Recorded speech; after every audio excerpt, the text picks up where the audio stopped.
Hello friends, तो welcome to Panacea for librarians classes. I hope you all are well. तो आज का जो हमारा टॉपिक है वो है कैनन ऑफ अरे। तो देखिए, कैनन ऑफ अरे में हमारा 4 पार्ट्स आता है: canon of exhaustiveness, canon of exclusiveness, canon of helpful sequence और canon of consistent sequence. Canon of exhaustiveness का डेफिनेशन देखिए: this canon states that the classes in an array of classes and the ranked isolate should be totally exhaustiveness of their respective common immediate universe. इस canon का मतलब ये होता है जो कि क्लासेस और रैंक्ड आइसोलेट्स हैं वो क्या करेगी, ये फुल्ली क्या हो मतलब डिटेल्ड क्या हो उस में आ सके। मतलब कि जैसे मान लीजिए कि हम लोग पेंटिंग की बात कर रहे हैं, तो इसका जो भी रैंक्ड आइसोलेट्स है वो क्या कर सके, इसको फुल्ली इसमें जो भी इससे रिलेटेड जो सब कुछ भी आएगा पेंटिंग से रिलेटेड वो सब इसके आइसोलेट्स में क्या कर सके, आ सके। अब देखिए, हम लोग रैंक्ड आइसोलेट्स में हर एक टॉपिक को तो नहीं कंसीडर कर सकते, हर एक चीज़ से हम लोग आइसोलेट नहीं बना सकते। तो हम लोग क्या करेंगे कि एक ऐसा टॉपिक लिख देंगे 9 कोई नंबर में देके, जिससे क्या होगा कि जो हमारा रिमेनिंग आएगा, जो बच जाएगा, जिसको हम लोग इसमें मेंशन नहीं कर पाए, वो इसमें आ सके। इससे क्या होगा कि हमारा जो भी मतलब हम लोग जिस भी टॉपिक को एक्सप्लेन कर रहे हैं उसको हम क्या कर सकेंगे, अच्छे से बता पाएंगे। आप लोग सीसी की बुक को साथ में रखिएगा, उससे मैं आपको बताती हूँ। जैसे देखिए, एक सेकेंड, हाँ, ये हमारी सीसी की बुक है। अब ये हमारा जो है फाइन आर्ट्स का टॉपिक है जो कि चैप्टर 9 में आता है। अब देखिए, उसमें से हम लोग एग्जांपल कंसीडर कर रहे हैं एनक्यू से पेंटिंग को। अब देखिए, जो इसका मेन क्लास है उसमें पे 1 2 3 4 5 6 7 8 9 करके पूरा सब कुछ दे रखा है स्कल्पचर से रिलेटेड। अब देखिए, अदर सरफेसेस में क्या कर रखा है कि 9 नंबर में अदर सरफेसेस लिखा है। अब जो भी छूटा होगा वो सब किस में आ जाएगा, अदर सरफेसेस में आ जाएगा। तो जो भी इसके आइसोलेट्स है वो क्या कर रहे हैं, इस क्लासेस को फुल्ली तरीके से जस्टिफाई कर रहे हैं, फुल्ली तरीके से इसमें एक्सप्लेन होगा, कुछ भी क्या होगा रिमेनिंग नहीं बचेगा। तो इससे हम लोग को कैनन ऑफ एग्जॉस्टिवनेस समझ में आ रहा है। अब देखिए, कैनन ऑफ एक्सक्लूसिवनेस क्या है। This canon directs that the classes in an array of classes and the ranked isolates in an array of ranked isolates should be totally exclusive। देखिए, इस कैनन का मतलब ये होता है, इस कैनन का मतलब ये होता है कि एक यूनिवर्स का जो भी एंटिटी है वो दूसरे यूनिवर्स से बिलोंग नहीं करना चाहिए। अब जैसे देखिए, मैं आपको एक एग्जांपल के द्वारा समझा रही हूँ। जैसे देखिए, हमने यहाँ पे लिया लिटरेचर। अब हम लिटरेचर को दो टाइप से हम लोग डिराइव कर रहे हैं। एक तो बाय फॉर्म कि हम लोग जो भी हमारा लिटरेचर वो किस टाइप से है, और ये एक क्या है बाय ऑरिजिन कि वो कहाँ से आया हुआ है। अब हम लोग बाय फॉर्म में क्या करेंगे, पोएट्री को कंसीडर करेंगे, ड्रामा को कंसीडर करेंगे, फिक्शन को कंसीडर करेंगे, फिर हम लोग और भी अदर्स जो भी है वो करेंगे। और इसमें हम मान लीजिए हम लोग इंडियन ले लिए, फिर हम लोग ब्रिटिश ले लिए, फिर हम लोग फ्रेंच ले लिए। इस तरीके से हम लोगों ने क्या किया, कंसीडर किया। अब देखिए, पोएट्री में हमने यहाँ पे कोई भी पोएट्री का एग्जांपल लिया। अब वही पोएट्री अगर इंडियन की पोएट्री तो इसमें भी आएगी और हमने इसमें भी ले लिया। तो क्या हो गया कि हमारा जो एक आइसोलेट है वो इसमें भी आ रहा है और इसमें भी आ जाएगा। तो हम लोग को इस तरीके से इसमें नहीं करना है। मतलब कि हमारा जो कि एक एंटिटी है वो स्पेसिफिक होना चाहिए। ये नहीं कि एक जो आइसोलेट है वो जो आइसोलेट है हमारा वो इसमें भी आ रहा है, वही आइसोलेट हमारा दूसरे क्लास में भी आ रहा है। ये चीज़ इसमें नहीं होना चाहिए। तो इसका मतलब कैनन ऑफ एक्सक्लूसिवनेस में यही बोल रहा है कि जो भी हमारा रैंक्ड आइसोलेट है वो स्पेसिफिक होना चाहिए। आई होप आप लोग को समझ में आएगा। अब देखिए, canon of helpful sequence. Canon of helpful sequence का डेफिनेशन क्या है। This canon states that the sequence of the classes in an array of classes and of the ranked isolates in an array of isolates should be helpful to the purpose. मतलब कि जो भी हमारा अरे है, जो भी हमारा रैंक्ड आइसोलेट है वो किस क्लासिफिकेशन के पर्पस में क्या होना चाहिए, हेल्पफुल होना चाहिए। अब इसमें देखिए, कुछ हमारे प्रिंसिपल्स हैं, उसके अंदर भी छोटे छोटे प्रिंसिपल्स हैं, उस तरीके से क्या है इसको डिवाइडेड किया हुआ। इसमें आप लोग को फुल्ली डिटेल में नहीं जाना है, बस आप लोग को नाम पता होना चाहिए। अब देखिए, हमारा टाइम सीक्वेंस में आता है principle of later in time और principle of earlier in time. अब जैसे कि हम लोग सीसी की बुक में देखते हैं, सीसी की बुक आप लोग 6th एडिशन वाली जो है उसको देखिएगा। उसमें रिलीजन जो है क्यू में आया हुआ है, तो उसमें सबसे पहले वैदिक है। देखिए, इसका एग्जाम्पल है। देखिए, सीसी की बुक में चैप्टर क्यू में रिलीजन है, तो उसमें देखिए क्यू से ये चैप्टर रिलीजन को हम लोग बताते हैं। तो देखिए, Q1 से क्या आ रहा है, हमारा वैदिक पीरियड आ रहा है। Q2 से हमारा पोस्ट वैदिक पीरियड आ रहा है, Q3 से हमारा जैनिज्म पीरियड आ रहा है। तो इस वाले हम लोगों ने सीसी में देखा कि जो कि लेटर, जो principle of later in time को हम लोग क्या कर रहे हैं, फॉलो कर रहे हैं।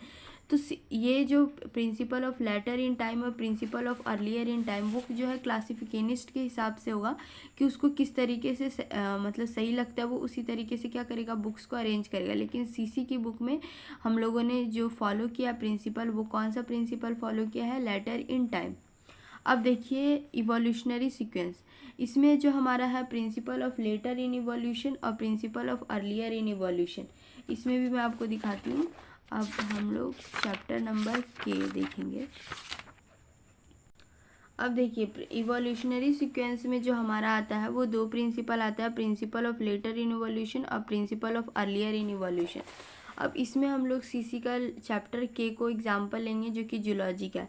अब देखिए इसमें जो K2 से हम लोग क्या कर रहे हैं, प्रोटोजा को बता रहे हैं, K3 से हमने पॉरीफेरा को बताया, फिर K4 से। तो यहाँ पे क्या हो रहा है कि जो हम लोग सीसी में कौन सा यूज़ कर रहे हैं principle of later in evolution. तो याद रखिएगा DDC, UDC और CC जो है principle of later in evolution को कम्प्लीटली सेटिस्फाई करता है। अब जो हमारा आता है next spatial sequence, principle of spatial contiguity. अब देखिए प्रिंसिपल ऑफ स्पेशियल कॉन्टिग्यूटी में ये बताया हुआ रहता है कि जो भी सब्जेक्ट्स और आइसोलेट्स हैं वो अगर हम लोग को वो मतलब बिखरे टाइप रिप्रेजेंट कर रहे हैं, जैसे अगर मान लीजिए कि हम लोग आर्किटेक्चर का एग्जांपल ले रहे हैं, उसमें हम बीच में आर्किटेक्चर के एग्जांपल में अगर हम लोग बिल्डिंग की बात कर रहे हैं या फ्लोर की बात कर रहे हैं या रूम की बात कर रहे हैं, रूफ की बात कर रहे हैं, और हमारा जो है सीसी की बुक के हिसाब से सीक्वेंस में नहीं है, तो हम लोग क्या करेंगे कि उसको हम लोग इस तरीके से अरेंज करेंगे कि वो क्या हो सके, पैरेलल तरीके से हम लोग का क्या हो सके, क्लासिफिकेशन अरेंज हो सके। तो ये हमारा आता है स्पेशल सीक्वेंस में, मतलब कि अगर हमारा रैंडम क्लासिफिकेशन तो हम उसको क्या करेंगे, पैरेलल क्लासिफिकेशन करने की कोशिश करेंगे। अब क्या है quantitative measure sequence, principle of increase quantity और प्रिंसिपल ऑफ डिक्रीज क्वांटिटी। अब देखिए जो प्रिंसिपल ऑफ इंक्रीज क्वांटिटी और प्रिंसिपल ऑफ डिक्रीज क्वांटिटी जो है, इसमें हम लोग क्या करेंगे कि क्वांटिटी के हिसाब से हम लोग क्लासिफिकेशन को अरेंज करें। अब देखिए सीसी में ही हम चैप्टर नंबर 9 फाइन आर्ट्स कर रहे हैं। अब इसमें से हम लोग जा रहे हैं NB टाउन प्लानिंग में। टाउन प्लानिंग में जब हम यहाँ पे गए तो यहाँ पे देखिए पहले क्या है, विलेज है, फिर टाउन है, फिर सिटी है, फिर मेट्रोपोलिस है, मतलब क्या है, सब छोटा है, फिर उससे बड़ा, फिर उससे बड़ा, इस तरीके से करके दे रखा है। तो हम लोग क्या कर रहे हैं, इसमें सीसी की बुक में हम लोग यहाँ पे इस तरीके से अरेंज कर रहे हैं, पहले छोटा से बड़ा, और फिर हम लोग इसी तरीके से अगर हम लोग सीसी की बुक में ज्योमेट्री में जाएंगे तो उसमें भी देखिएगा पहले लाइन है, फिर प्लेन है, फिर 3 डायमेंशन फिगर आता है, फिर 4 डायमेंशन, 5 डायमेंशन और इस तरीके से n डायमेंशन। तो हम लोग क्या कर रहे हैं कि डिक्रीजिंग क्वांटिटी के हिसाब से इंक्रीजिंग क्वांटिटी के हिसाब से ये कर रहे हैं। तो इस तरीके से हम लोगों ने देखा कि सीसी में किस तरीके से अरेंज कर रहे हैं हम लोग, तो हम लोग सीसी में अरेंज कर रहे हैं इंक्रीजिंग क्वांटिटी से। तो अब जो हमारा नेक्स्ट है वो है complexity sequence, principle of increasing complexity और प्रिंसिपल ऑफ डिक्रीज। देखिए अब अगर हम कॉम्प्लेक्सिटी सीक्वेंस की बात करें तो सीसी जो है इंक्रीजिंग कॉम्प्लेक्सिटी पे अरेंज किया हुआ है। इसमें क्या होता है कि जब हम लोग मैथमेटिकल सीसी का जो 6th एडिशन है उसमें देखिएगा कि मैथमेटिकल ज्योग्राफी, फिर फिजिकल ज्योग्राफी, फिर एंथ्रोपोग्राफी का ये, फिर पॉलिटिकल ज्योग्राफी, इस तरीके से क्या है कि कॉम्प्लेक्स जो जितना कॉम्प्लेक्स के उसको सबसे पहले अरेंज किया हुआ है। तो इस तरीके से हम लोग सीसी में अरेंज करते हैं। अब जो हमारा आता है नेक्स्ट ट्रेडिशनल और कैनोनिकल सीक्वेंस। देखिए इसमें हमारा प्रिंसिपल ऑफ ट्रेडिशनल और कैनोनिकल सीक्वेंस, इसमें क्या होता है कि जो भी हम लोग प्राइमरी तरीके से, प्राइमरी बेसिक सब्जेक्ट से, जो कि हम लोग बहुत पहले से ही सब्जेक्ट्स को डिवाइड कर रहे हैं, उसी तरीके से हम लोग आगे भी क्या करेंगे, सब्जेक्ट्स को डिवाइड करेंगे। जैसे मैथ्स में हम लोग किस तरीके से डिवाइड करते हैं, मैथ्स में हमारा अर्थमेटिक आता है, अलजेब्रा आता है, ज्योमेट्री आता है, ट्रिग्नोमेट्री। तो हम लोग का जिस तरीके से जो चैप्टर का सीक्वेंस होता है उसी तरीके से यहाँ भी हम लोग क्या करेंगे, सीसी में क्लासेस को अरेंज करेंगे। अब देखिए लिटरेरी वेरिएंट सीक्वेंस, इसमें है principle of decreasing literary variant और principle of increasing literary variant. अब देखिए ये जो है बहुत ज़्यादा इंपॉर्टेंट प्रिंसिपल है, इसको इसमें से 2-3 पॉइंट याद रखिए। इसके लिए डॉक्टर एस आर रंगनाथन ने कहा था कि जब हम लोग को कुछ भी समझ में नहीं आए कि हम लोग को जो क्लासिफिकेशन जो भी दिया हुआ है टाइटल, उसको हमको कहाँ अरेंज करें, तो हम उसको इस सीक्वेंस में डालेंगे। आपसे इसमें यहाँ से 2-3 टाइप से क्वेश्चन पूछा जाता है। आपसे तो पहले यही पूछा जाए कि किसने कहा था कि जब कुछ ना पता चले देन तो हम लोग किस में डालेंगे, तो लिटरली वेरिएंट। तो उस टाइम पे हम लोग को वो जो स्टेटमेंट है by doctor S R Ranganathan के का लगाना है। अगर आपसे पूछा जाए कि लिटररी वेरिएंट टर्म किसने यूज़ किया तो W.E. हुम, और ये जो किसने क्लासिफिकेशन में दिया तो doctor S R Ranganathan.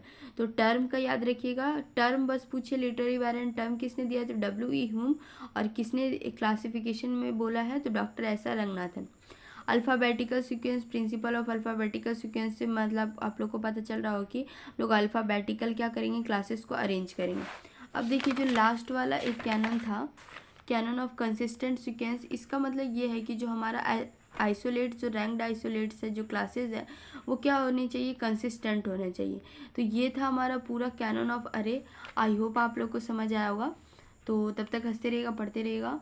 Thank you friends, मिलते हैं नेक्स्ट वीडियो में। Thank you.